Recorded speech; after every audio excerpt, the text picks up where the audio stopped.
Soy Juan Grimm, arquitecto de profesión y paisajista de alma. La naturaleza ha sido como mi Biblia. Mis paisajes favoritos de Chile, yo diría que toda la costa, especialmente la costa central y la costa del norte. Hacer jardín tiene que ver como un hijo, porque hay que dirigirlo, hay que educarlo. Y eso no es tan fácil. Soy fanático del sudoku porque es el único que me tengo que concentrar tanto que me puedo olvidar del resto, porque a veces estoy todo el rato pensando y cuando no llego con la planta que quiero, no se me produce lo que quisiera, vamos al sudoku para que me despeje. Me hace feliz hacer jardín, ¿no? Estar continuamente pensando, imaginándome y después construyéndolo y después visitando.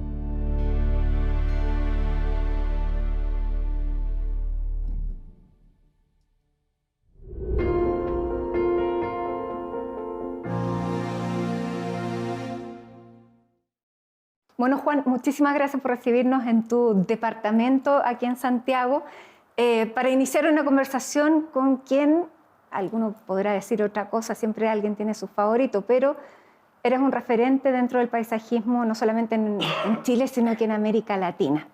Y lo primero que me llama la atención es que un paisajista que tiene una casa maravillosa de referencia y laboratorio vive aquí en Santiago en un departamento. Ya, ¿por qué? Pero este no es cualquier departamento.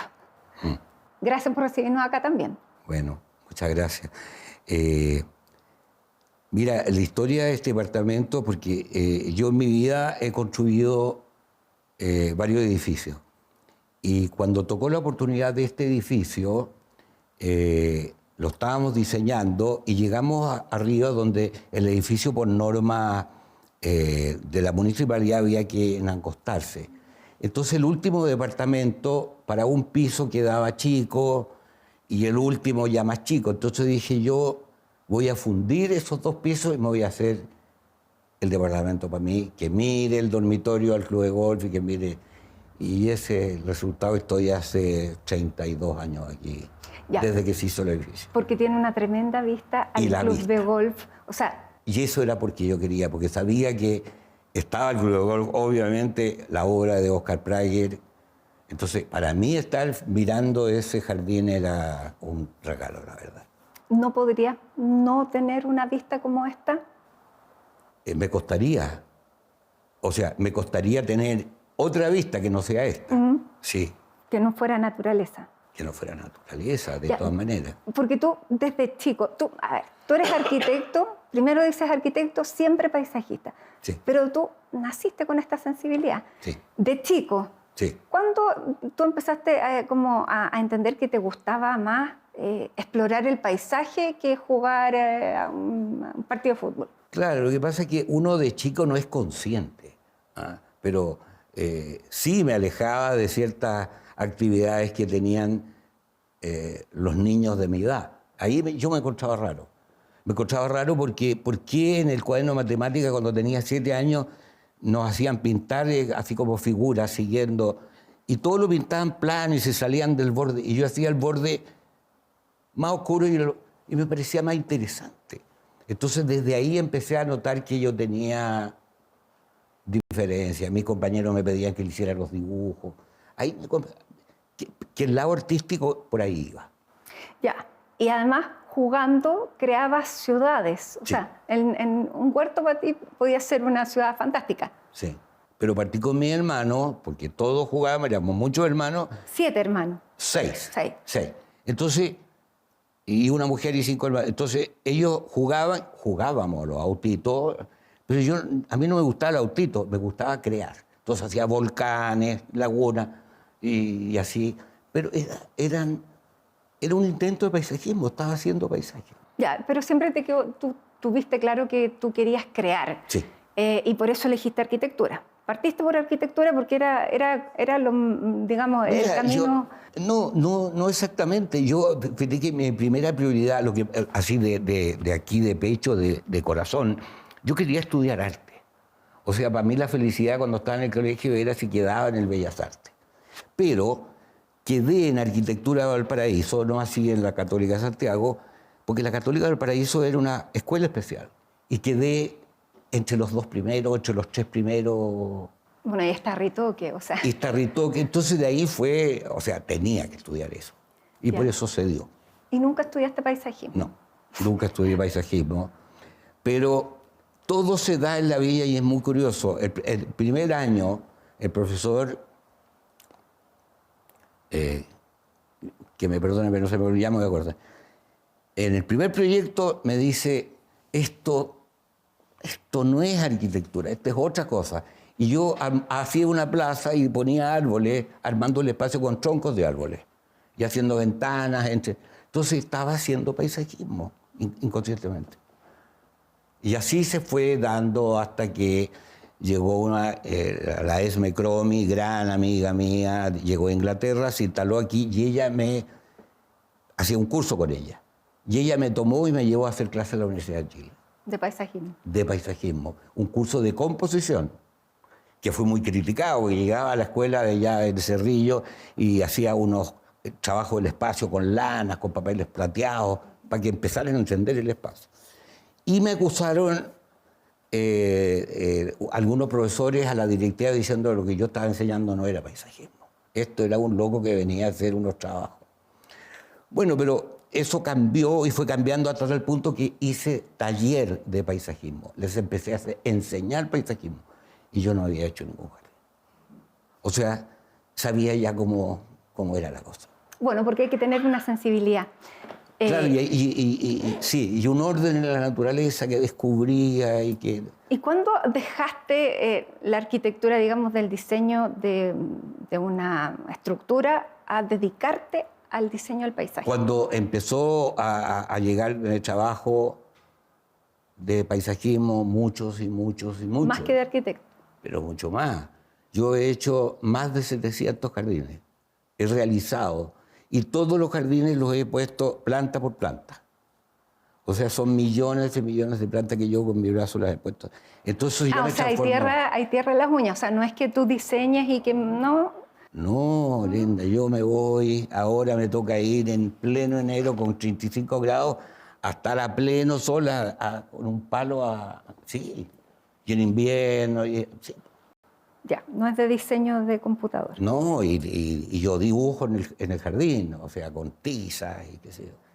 Juan, O sea, ¿qué necesita tener un jardín? Un gran espacio. ¿Qué diferencia, no sé, un patio de un jardín? No, mira, a ver, hay distintas escalas. Yo, a ver, siempre he dicho que un parque es un parque cuando todo lo exterior, árboles, plantas, etcétera, se desconectan del edificio para el cual fueron hechos. O sea, si uno en un jardín se va al fondo y ya no ves la casa, ya es un parque. Versalles, en cambio, ¿por qué se dicen los jardines de Versalles? Porque tú llegas y los ves completos. Siempre se ve el palacio. Siempre todo está dirigido al palacio para el cual fue hecho. Todos los ejes, todo llega ahí. ¿Te fijas? Ya, pero un jardín. Pero si un yo jardín tengo chico, un patio de 6 por eso 3. digo, y en cambio, en un jardín chico, el ideal es llegar a que se convierta, entre comillas, en un parque. O sea, que hay un árbol y un arbustito que tú te puedas esconder en un banquito y tengas una agua que corra, y tú te sientas ahí que podrías estar al lado del río, al lado de un canal, en cualquier parte. Que o te en un genere parque. sensaciones. Esa sensación. Claro. Y Claro. eso se da en cualquier espacio. En cualquiera, y tú lo tienes que producir. Ya, pero tus jardines tienen características especiales porque son exuberantes. Ya, no son los jardines de Versalles. No. No son con esa estructura, sino que hay... Son sueltos. Exactamente. Son sueltos, pero, a ver, un jardín, a ver, Un jardín es súper importante que sea exuberante, que sea misterioso, que sea infinito, que sea sustentable.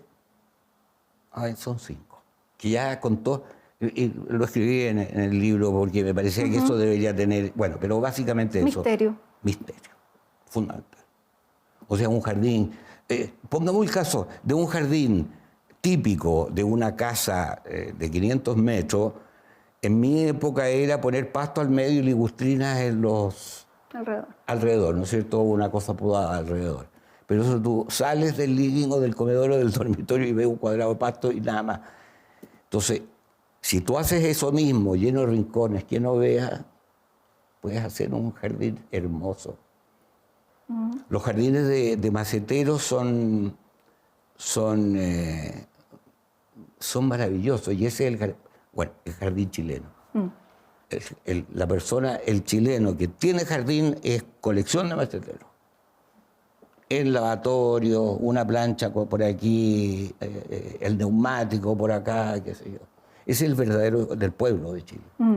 Y eso es muy interesante, porque son llenos de cosas, son muy misteriosos. Y en esos espacios tú trabajas porque lo que te conocemos son grandes obras. Sí, bueno, he hecho tanta obra grande que, claro, me siguen consultando por obras grandes, pero me gustan las obras chicas. Me gustan las obras chicas, y sobre todo cuando son buenos arquitectos los que han hecho Entonces, son unas joyitas. Tú tienes una casa en Los Vilos que es una casa icónica, que aparece en este libro que hizo la BBC de las 80 jardines alrededor del mundo. Viste ese, sí. Está en la contratapa. Sí. Nada menos. Pero eso partió como existía el mar, que eso era clave. Un paisaje rocoso. Los Vilos no es una zona que genere una vegetación exuberante. ¿Por qué lo que hiciste ahí y cómo se convirtió en tu laboratorio?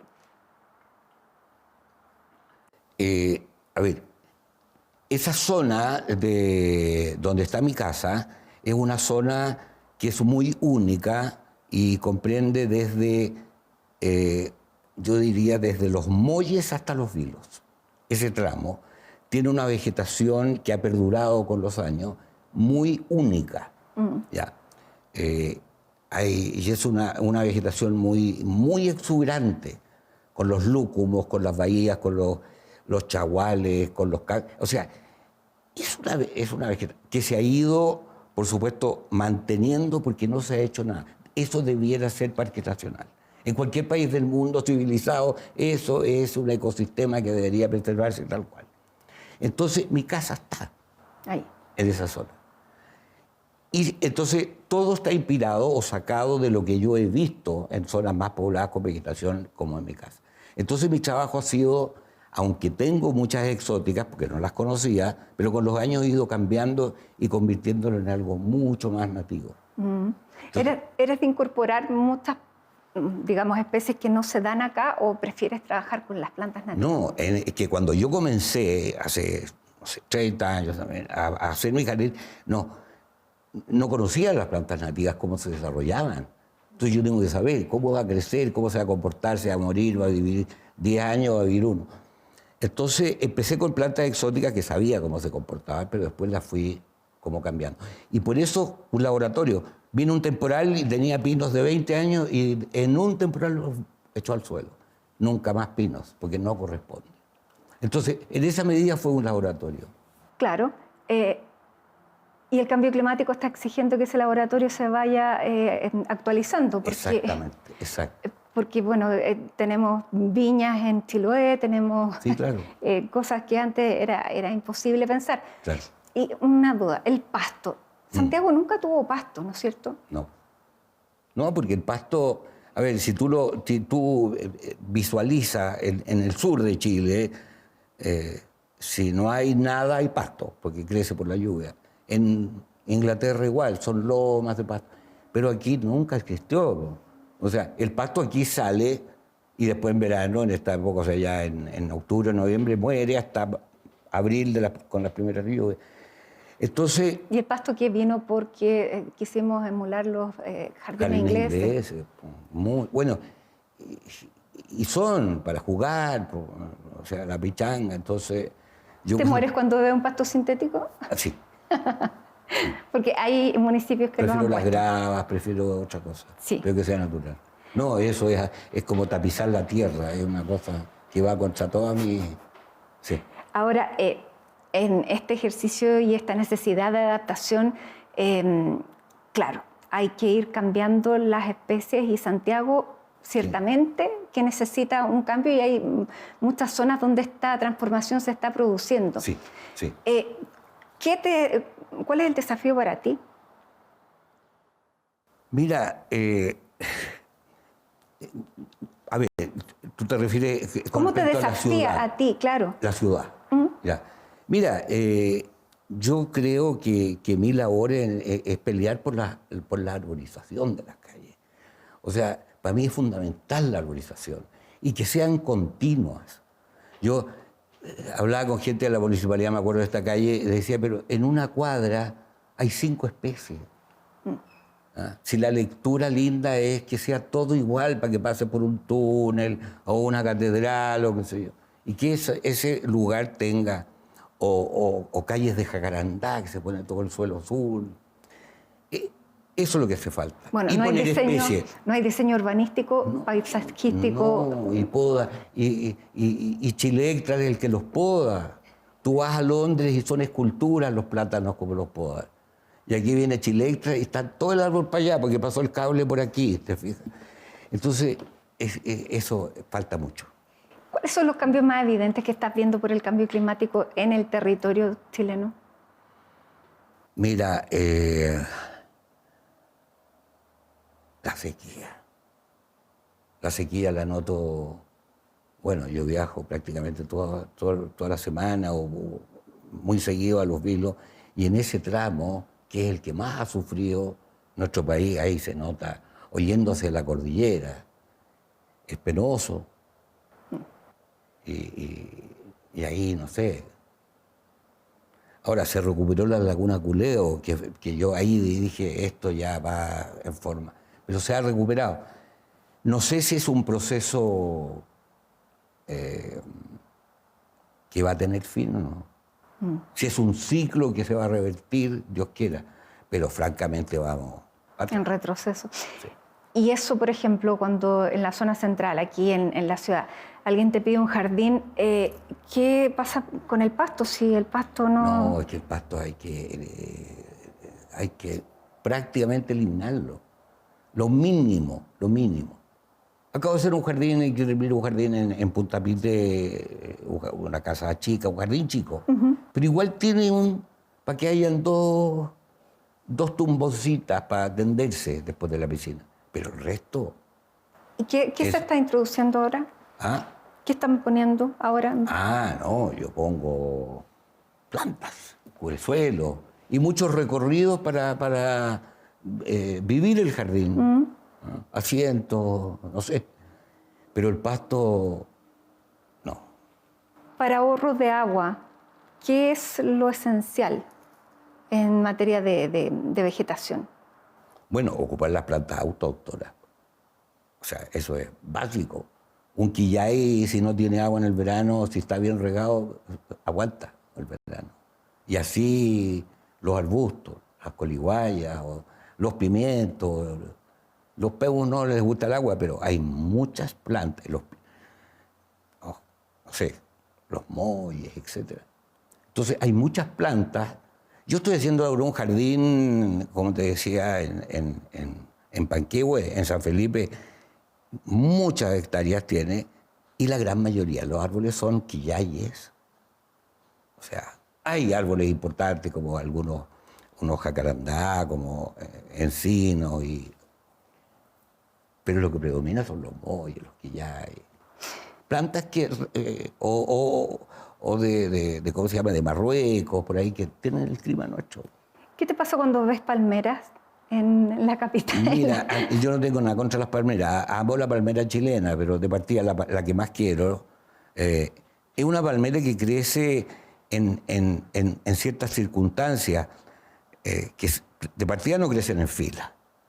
Oye, ya poner palmeras en fila para mí es como... pero crecen en un oasis donde tiene un sotobosque que es de pino y de otras cosas. Y después vienen los bosques. Entonces, es hermoso el lugar donde está. Pero acá estamos emulando Miami. Pero por supuesto, y con palmeras exóticas, como Los Ángeles. ¿Ah? Claro.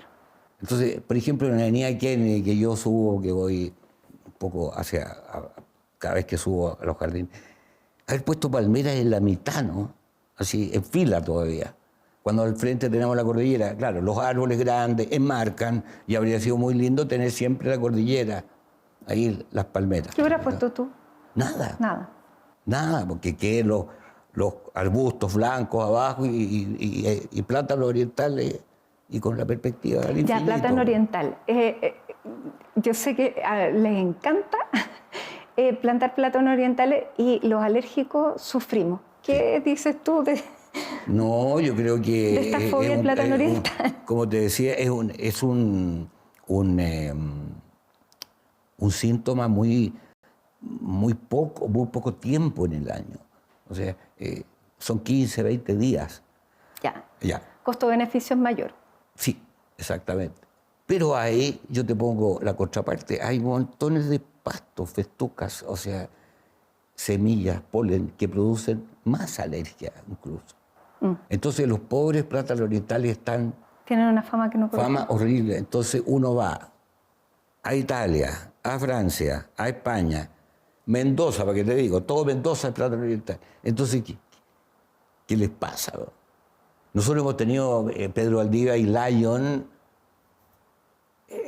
históricamente, y bueno, para qué decirle, al llegar a la estación Mapocho, que se murieron los pobres, eso porque le entró hongo cuando le pusieron pasto debajo. Antes yo recuerdo de chicos, hacía una feria, íbamos a ver a los artesanos, a la Violeta Parra, y eran hojas que se juntaban de los plátanos ahí, y uno caminaba encima de la hoja. Precioso. Claro que sí. Ya, se juntaban arriba. ¿Qué opinas de los jardines que se están haciendo en los techos a propósito del cambio climático y de la necesidad? Mira, yo la verdad es que los he visto afuera, pero aquí yo creo que hay un problema bastante complicado para todas estas jardines verticales y de techo, porque es muy seco Santiago, muy seco. El hotel que queda cerca de mi oficina ahí en Vitacura, no me acuerdo el nombre del hotel, pero lo han arreglado, está seco. Los 10, 15 pisos secos, porque es poco húmedo. Si tú eres en Buenos Aires, a lo mejor funcionaría muy bien. Yo creo que ese es el problema. Ya. Ese es el problema. No funciona. Hablemos de los parques o de los espacios públicos en Santiago.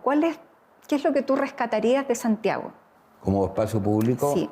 Mi adoración es el Cerro Santa Lucía. Porque, el ascensor lo mata. ¿Ya? El ascensor no se... Pero ese es un espacio. ¿Tú te das cuenta dónde está puesto? Si es un montón de jardín, en la mitad, las vistas que tienen esos departamentos que ahora no valen nada por lo que pasa en Chile. Pero es un centro de paseo maravilloso. Puedes subir a pie, te vas a otro mundo. Es exuberante, es misterioso. O sea, las tiene todas. Ahí está partiendo, bueno, ya partió el año pasado, pero este proyecto, el eje Providencia-Alameda, no sé si has visto si tiene algún diseño paisajístico el proyecto, porque no lo podría... Ya. No lo conozco. Porque ahí, claro, hay una posibilidad de recuperación de todo ese espacio para poder nuevamente visitar el Cerro Santa Lucía sin problema, que el centro vuelva a ser el centro, digamos, de una...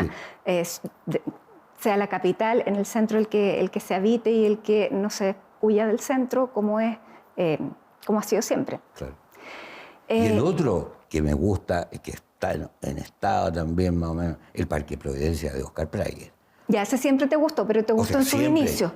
O sea, yo tengo fotos de los años 50, unas vistas aéreas, y es 2 masas de vegetación así, porque él dejaba el eje central para mirar la cordillera, antes que eran las Torres Tajamar. Se veía la cordillera y estos paseos eran arbolizados para la sombra, y al medio el prado para comprar volantines, jugar. Entonces, además de ser bello, funcionaba. Mira, la plaza de llegada a la Plaza Italia con el Balmaceda eran bosques, o sea, de bellotos.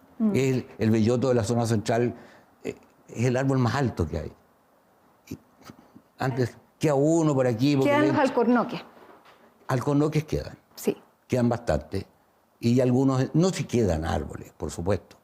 Pero yo el recuerdo que tengo cuando iba con mi papá a pasear por ahí, era un sueño. Hay municipios que tienen recursos. Tú. Claro, y el Parque Forestal, que para mí nunca ha sido un gran diseño, porque el Parque francés, medio inglés, pero también está arruinado. Los jardineros del parque son los que deciden qué plantar.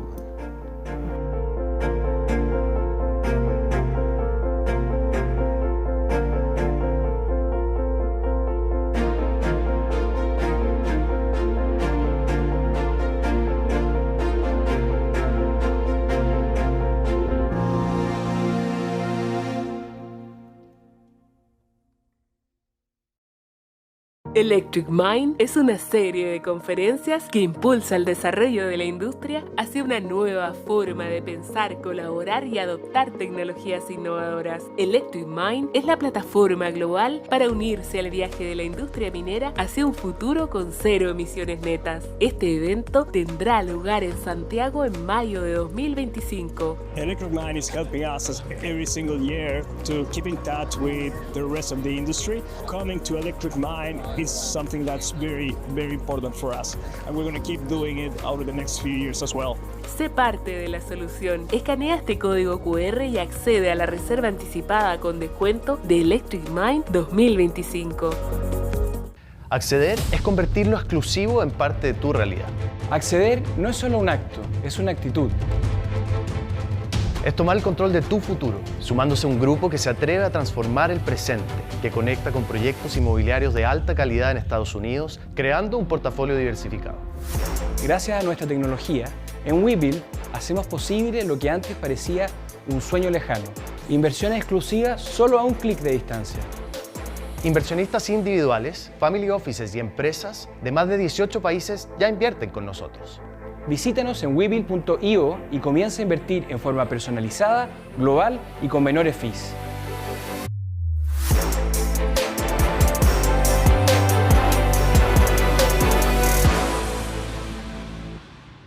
¿Quieres construir tu casa en 120 días con un presupuesto fijo que no va a cambiar durante el proceso de construcción? 4más rompe completamente con los estándares de casas modulares que tú conoces. Puedes venir y recorrer completamente tu casa armada antes de que salga montaje. La vas a poder personalizar completamente a tu gusto. Si quieres conocer más de nuestros diseños y proyectos, te invito a visitar nuestra planta o nuestra página web www.4más.cl. Te vas a sorprender.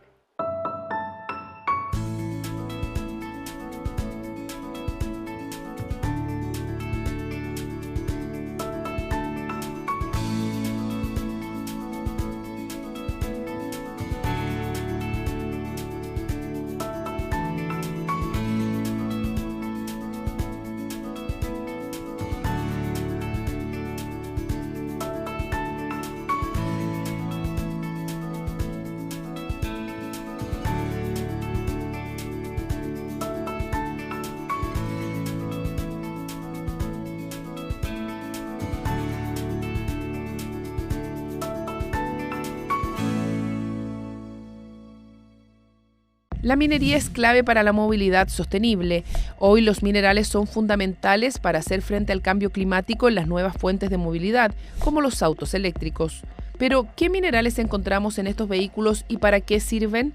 Se estima que se necesitan 60 kilos de cobre para el motor, cables, radiador, conectores, frenos y soportes. También se requiere aluminio y magnesio para reducir su peso, al igual que el uso del hierro, manganeso, molibdeno y vanadio. Y entre los menos conocidos están las tierras raras, como el disprocio, neodimio, para los motores y generadores. En cuanto a la autonomía que necesitan los autos eléctricos, es clave el uso del litio, cobalto y níquel para alargar la duración de sus baterías y dar una mayor eficiencia. De esta manera, el uso de minerales permite mantener a Chile como un actor clave para lograr la transición a la carbono neutralidad.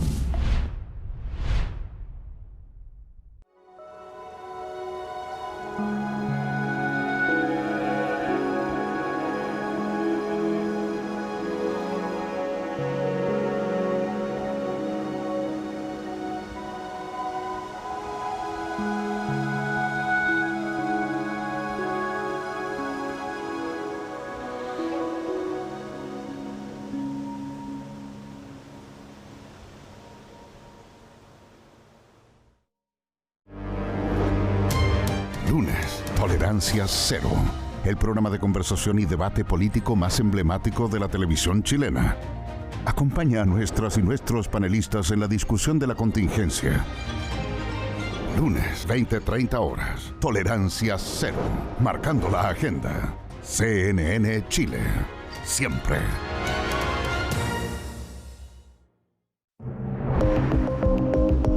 Lunes, Tolerancia Cero. A continuación, Pares Impares. Martes, Futuro 360. Miércoles, Conexión Global. Jueves, CNN Íntimo. Viernes, CNN Magazine.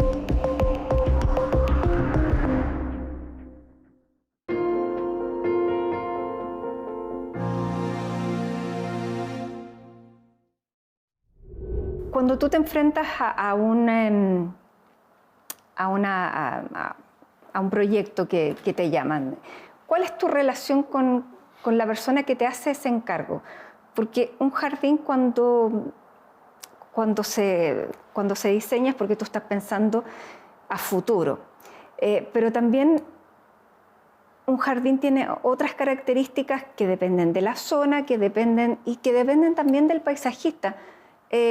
Como lo conversábamos antes, no veo que una señora te diga quiero un gomero en la mitad del jardín. O sea, no. ¿Cómo trabajas tú con el cliente cuando te hacen un encargo de una obra? Mira, yo trato de explicarle partiendo de lo muy general al detalle. Yo primero llego al lugar y le digo, mira, yo veo aquí que esa cordillera o ese cerro es muy importante y hay una laguna al frente. Entonces yo, todo eso que veo para allá, que no me gustan esas casas, las cerraría. O sea, ahí crearía bosque, y ahí crearía bosque. Ya veremos qué bosques son. Y así le empiezo a explicar. Ya, pero Entonces ahí llegó un plano, y le digo, esto es lo que propongo para este lugar. Y ahí empezamos a ver qué flores te gustan, qué no te gustan, para ir complementando esta idea. Pero tiene que ser, claramente el que te llama para hacer un jardín confía plenamente en ti, porque un jardín es a largo plazo. O sea, tú no vas a ver el jardín, el cliente no va a ver el jardín en lo inmediato, a no ser que se traigan todas las especies de un vivero o que exista una vegetación de base. Se proyectan a muchos años y eso es extraño cuando un edificio se hace más rápido que un jardín. ¿Cómo es esa relación con el cliente cuando es a tan largo plazo y que tú tampoco sabes si el árbol va a crecer como tú esperabas que creciera? Siempre distinto a lo que uno se imagina. No, lo general sí, pero en el detalle tú te sorprendes mucho en el tiempo. Mira, yo creo que estoy acostumbrado a que si me piden un encargo es porque saben un poco lo que hago. Mucha gente me dice, me gusta lo que tú haces. Incluso hay gente que dice, oye, eso no quiero ni saber, pero eso lo hizo Juan Gris. Entonces, con esa confianza, yo explico, le digo, esto va a ser en 1 año, en 2 años, y así, tratando de explicar el futuro. Pero sí a ser consciente de que el futuro es súper importante. Yo con un cliente, me acuerdo estaba con su hija, muy linda, rubia, con una trenza, creo, así, preciosa. Y me está diciendo, oye, ¿y estos árboles que llevan 4 años y cuándo? Pero está muy ansioso. Y la ansiedad es contra esto. Hay que tener paciencia. Sí. Entonces yo le digo, esta maravilla que tienes, ¿cómo nació? ¿Cómo está ahora? ¿O morada así? con jugos por todos lados. ¿Cómo nació? Mira lo que está. Sí, pues. Hay que darle el tiempo a la naturaleza. Por supuesto, si todo tiene tiempo. Sea para una planta corta o para un árbol que se demora 30 o 40 años en... Ya, y en esta época que todo lo queremos inmediato, ¿qué se hace? hay? ¿Qué le dice al cliente? No. No hay forma. Paciente, paciente. Pero es tan rápido si tú lo estás haciendo bien, Matilde, es tan rápido el efecto que el cliente no empieza, sino pasa 1 año, 2 años y están felices. Porque también, o sea, si tú haces en un jardín grande y sabes bien lo que estás haciendo, como yo esto que te digo que puse puras salvias de lilas, azules, era un espectáculo. Cuando llegó la cliente al año no podía creer, entonces se entregó, ya me dijo, ¿qué más voy a decir yo? Hazlo, sigue nomás. Claro. Entonces, así Oye, es ¿te salen clientes difíciles? Sí, y he peleado con varios. ¿Ya? He peleado con varios, sí. ¿Y después se convencen? No, no ha sido, generalmente no es por la calidad del trabajo, es por cosas ajenas, distintas. O sea, por ejemplo, no sé, o que yo llegue a un jardín y me empiece a decir, no, ponga la planta ahí. O póngala. Yo digo, no puedo más. Le entrego esa cuestión, así que hasta luego. Ese tipo de cosas. Ya, pero el que te contrata sabe... No, o sea, la gran se mayoría. entrega, o sea. Incluso más, hay una cosa muy bonita. Hay muchos matrimonios que me han pedido el jardín y ella me lo ha pedido y el marido se ha entusiasmado tanto que ellos pasan a ser base para la mantención del jardín. Ah, claro. Ellos les gusta ir a caballo, ellos deciden. Y tengo clientes fanáticos así. Bueno, menos mal, Sí, qué suerte. sí. Juan, yo hablaba de este libro que hizo la BBC que se llama Around the World in 80 Gardens, que es como la vuelta al mundo en 80 días, pero en 80 jardines. Sí. Y te eligieron a ti en América Latina y a Brasil. Y Bulemars. Sí, o sea, nada menos. Mm. ¿Cómo te internacionalizó ese libro? ¿Cómo no lo puedo medir? Yo no lo sé. No sé si... ¿Qué impacto generó? ¿Te empezaron a llamar de afuera? ¿No? ¿Ya te llamaban de afuera? Sí, sí. No, o sea, yo creo que me han llamado más para conferencias. Para conferencias me llaman mucho. Afuera. De la India, de Italia, de Inglaterra, de todas partes. España. Para eso, pero no. Mira, me han pedido un trabajo en Italia, en Córcega me pidieron un trabajo y yo no andaba muy de ánimo y no quise. Porque pues, ya he hecho mucho. Ya eres mañoso entonces, ¿no? Sí, parece que sí. Sí, cuando... Sí. Sí, exigente, me imagino. No, muy exigente. Y ahora que vengo a Japón, no te diré cómo llegué. Me imagino. Porque El rigor. La pulcritud de ellos es impresionante. Ya, vamos a revisionar, o visionar más bien, tus grandes proyectos. Empecemos por los en el extranjero, porque hay 2 que son súper importantes. Ya. Partamos con el Jardín de Urubamba, que te pidieron en Perú. Sí. ¿Cómo fue ese encargo? ¿Y cómo fue trabajar al lado de Machu Picchu? Mira, fue absolutamente fascinante desde que me llamó el gerente, un español, el gerente del hotel, Tambo del Inca se llama el hotel, para ofrecerme el trabajo. Pues yo creo que saltaba, así como el niño chico que le llega los regalos, la bicicleta le llegó y salta. Saltaba de felicidad porque no podía creer. Yo he tenido una adoración por la estética inca, siempre, desde siempre. Entonces, ir a hacer en el Valle Sagrado un jardín al lado de Machu Picchu, claro. Y con costo no ilimitado, pero había presupuesto. Había presupuesto. Entonces, ¿qué extensión? Mira, lo que yo hice, yo prácticamente organicé 14 hectáreas, pero lo que yo debo haber hecho como jardín debe haber sido 7, 8. Ya. Y lo bonito es que este hotel estaba construido en unas partes con piedra, entonces yo me aproveché de ese material para seguir, y como está en loma, me aproveché porque quería crear terrazas incas, por supuesto, aunque no son de la misma forma, y eso le dio un carácter único. Incluso de la piscina hice una caída de agua, fui a Tipón, al Cusco a mirar y a estudiar cómo era. Pero ahí tú tuviste que crear un vivero. Claro, entonces ya cuando toda la arquitectura, pero antes yo le dije, aquí no hay vivero, ¿qué vamos a hacer? Entonces habían dos alternativas, traer las plantas, pero no lo iban a encontrar. Entonces yo quería 100% nativo. Yo quería sacar las plantas de ahí. Y fuimos con un grupo de botánicos y de jardineros a escoger. Entonces yo escogí mis plantas y las hicimos por estacas y por semillas. 2 años antes del... Entonces los arbolitos hechos por semillas los planté de este porte. Ya. Y ¿Cuánto te demoraste? ya a los 17 años volví, y no lo podía creer. Muy lindo. Y entonces esa es la gracia. Empezaron los dueños y comentarios de que tenían pocas flores. Yo les decía, pero aguántense, si esto es nativo. O sea, cualquier turista que venga le van a decir, mire, estas 7 hectáreas, todo lo que ustedes para afuera es de aquí. Ya, pero por Y mientras se tenían que resignar ahí al arbusto chico. Claro, Ya. pero fue creciendo, fue creciendo. Entonces, esa parte fue muy, muy interesante. Y en Uruguay, la laguna San Nicolás. Mira, la laguna... Porque esa parte como de cero, ¿no?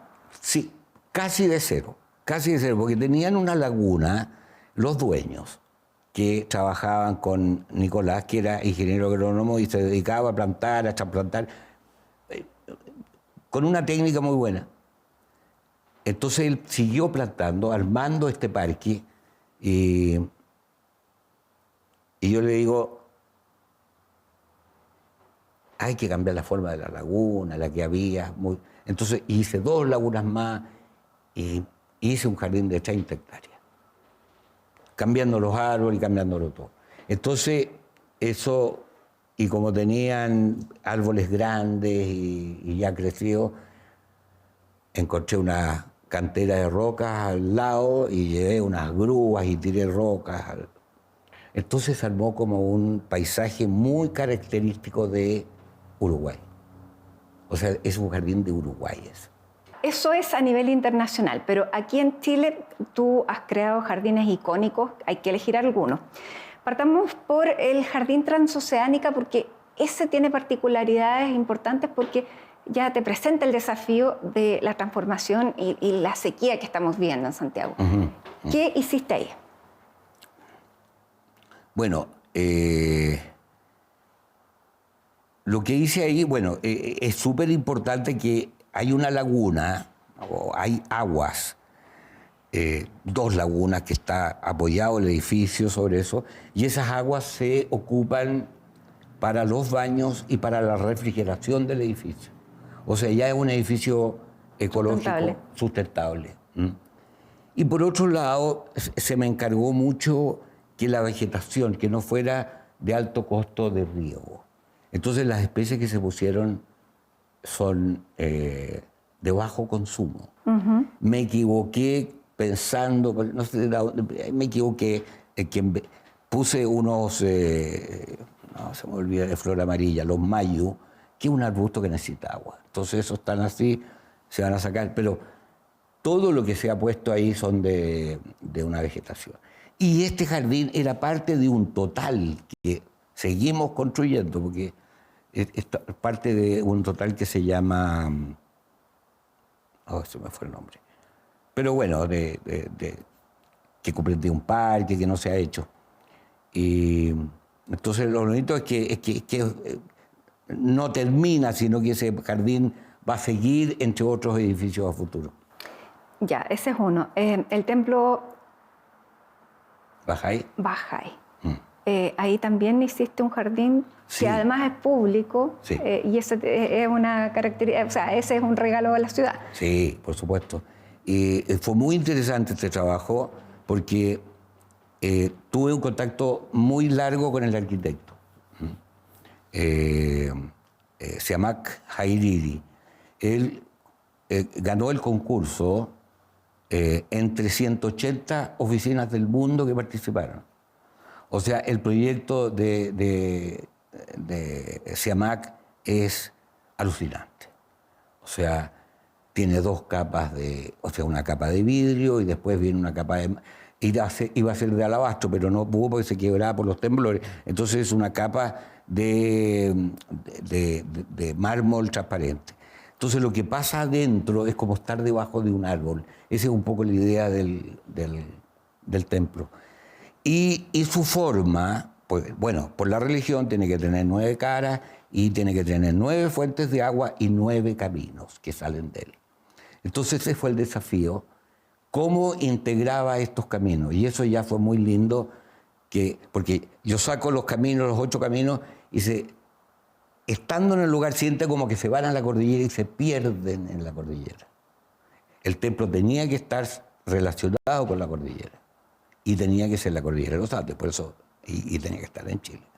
Vámonos al jardín de Chiloé, porque ese también tuvo particularidades. Sí, ese fue... Dificultades, más bien. No, las dificultades era que en Chiloé eran estos bosques que se pelaron para cultivar papas. Y cuando llegó el dueño quiso plantar y revertir esto y plantar árboles, pero nada se daba porque los vientos eran muy fuertes y la sal del Pacífico, aunque sea Chiloé, era bastante fuerte. Entonces yo dije, todo lo que se ha puesto no me gusta y quiero que sea nativo. Le hice sacar todas las cosas rosas y qué sé yo, coníferas. Y me di cuenta que en los pastos largos que habían, estaban creciendo las semillas de lo nativo, protegidos por los pastos largos. Entonces, la primera intención fue hacer un dibujo como de land art, sí, enorme. Entonces le dije al jardinero, usted corta de aquí para allá, y esto lo deja. Entonces empezó a crecer eso. Y ya cuando tenían, fuimos trasladando algunos.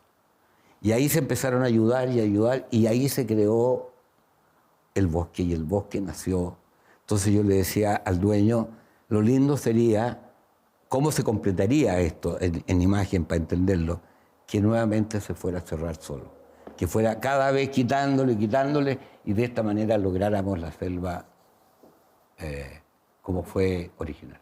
Claro. Vámonos a la casa, al Parque Allende, porque el Parque Allende, me imagino, después de tu casa en Los Vilos, sí, es tal vez el proyecto con el que tiene más relación. Trabajé muy de joven ahí y pude experimentar muchas cosas. Es como ir pintando, ¿no? Sí. Eso es lo que decía Siamak Hariri. Me decía, a mí me gusta el trabajo tuyo porque tú pintas. Sí. Ya. Y ahí, bueno, contaste con la libertad de los dueños, pero es un jardín que lleva 30 años. 30 años. Y empezó de a poco. Él me llevó para hacer una casa, fueron 5.000 metros. Esa casa... Después le arreglé, porque había una laguna, un tanque para que tuvieran los animales para guardar agua. Y le empecé a arreglar un poco, pero lo encontró tan bonito que dijo, yo me voy a hacer la casa. Me voy a trasladar de casa y me voy a poner la casa ahí. Entonces se hizo el jardín con la laguna y la casa, y la otra casa. Entonces, y así se fueron armando lugares con las caballerizas. Y después de 30 años teníamos un jardín de 9 hectáreas regadas completas por goteo. O sea, hay una... Entonces, fue muy lindo. Ahí sí que las palmeras quedan bien. ¿Qué zona del país es el jardín? Quillota. Quillota. Ya, pero ¿y ahí tú sigues yendo? O sea, sí, porque al hijo le estoy terminando algo y seguramente voy a tener que verlo y la familia imagínate, 30 años que los conozco me van a pedir qué hacemos. Juan, ¿cómo ves el desarrollo del paisajismo en Chile? Porque cada vez la gente se está interesando más en volver a la naturaleza, en tener más contacto. ¿Tenemos un buen desarrollo? Mira, yo creo que en las escuelas de paisajismo se han perdido los profesores que realmente enseñan lo que se debe aprender en paisajismo. ¿Qué se debe aprender? ¿Cómo se hace un jardín? No, es que se tiene que aprender de un poco lo que hemos hablado, de espacio, de cómo se estructura un jardín, cómo vive, cómo crece. Hay que tener visión para... a ver, te lo digo esto porque la gran mayoría de los paisajistas de ahora, hay excepciones obviamente, o los modernos, siguen ciertas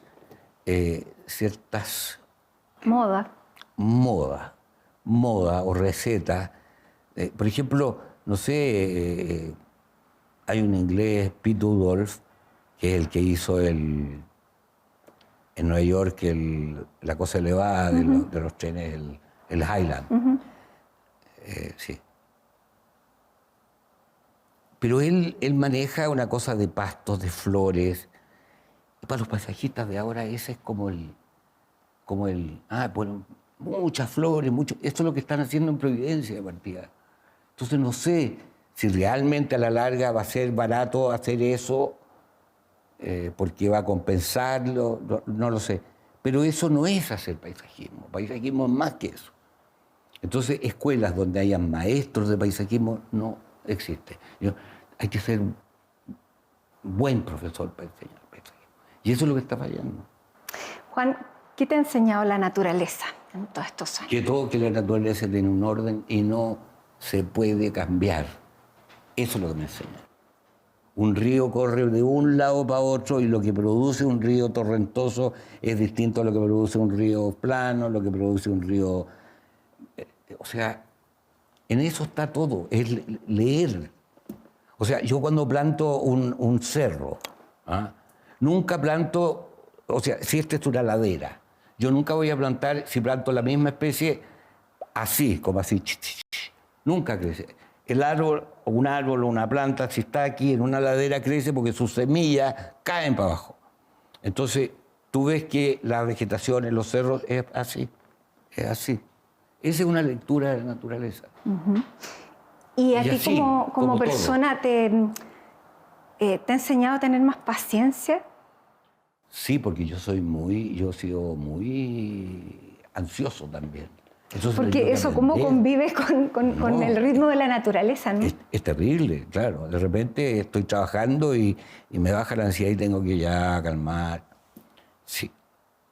Pero me enseña, te fijas, a estar mucho rato en la naturaleza. Juan, ¿y qué opinas de la trascendencia de tu obra? Porque probablemente un arquitecto que construye un edificio tiene una certeza, puede que no, puede que venga un terremoto y se acabe, no, sí, pero sí. El que no cuida el jardín, ¿dónde va a quedar tu obra? ¿Qué pasa con eso cuando tú entregas un jardín? Bueno, en la mayoría de los jardines grandes e importantes los sigo visitando, lo que puedo, la verdad. Pero no sé, fíjate, la pregunta es como, ojalá que se entienda lo que estoy proponiendo. Hay mucha gente que entiende y me sigue, pero me falta gente joven, así como, según la cata que me ven en mi oficina, me dicen, lo que pasa es que tú no te abres. Tú crees que la gente no se acerca a ti y te sigue. Pero me gustaría tener como unos jovencitos o jovencitas que estén aprendiendo, puedo enseñarles. Entonces digo, ya, me tengo que ir a hacer clase, pero cuando hice clase, me ocupaba tanto, de repente era un día entero hasta las 11 de la noche corrigiendo. Entonces no lo sé. Me es difícil a esta edad porque tengo mucha energía todavía. No, sin duda. Entonces me es difícil poder decir, mira, los miércoles de cada semana me voy a dedicar a hacer clase. Va a tener que hacerlo. Sí, tengo que hacerlo. Obvio que tengo que hacerlo. Y finalmente, se nos acabó el tiempo, Juan. Algo con lo que sueñes hacer, tus proyectos. No, yo no tengo ningún sueño especial así. No, mi sueño es poder ir trabajando y tener mi cuerpo y la salud para poder seguir, porque me apasiona. O sea, yo soy feliz cuando estoy dibujando, imaginándomelo y en el terreno. O sea, has sido un hombre feliz. Sí, no puedo decirlo. Y cuando voy a verlo después de varios años y encuentro lo que es, no puedo creerlo. Es como decir, teníais razón, viejo. Bien, Juan, llegamos al final. Te quiero agradecer a ti. Que hayas compartido tu conocimiento, tu pasión y que hayamos visto parte de tu obra. Muchas Así gracias. que muchas gracias. A ti. Y gracias a ustedes también por habernos acompañado en esta edición de CNN Íntimo. Siempre los dejamos invitados a que nos acompañen en un próximo capítulo. Hasta entonces.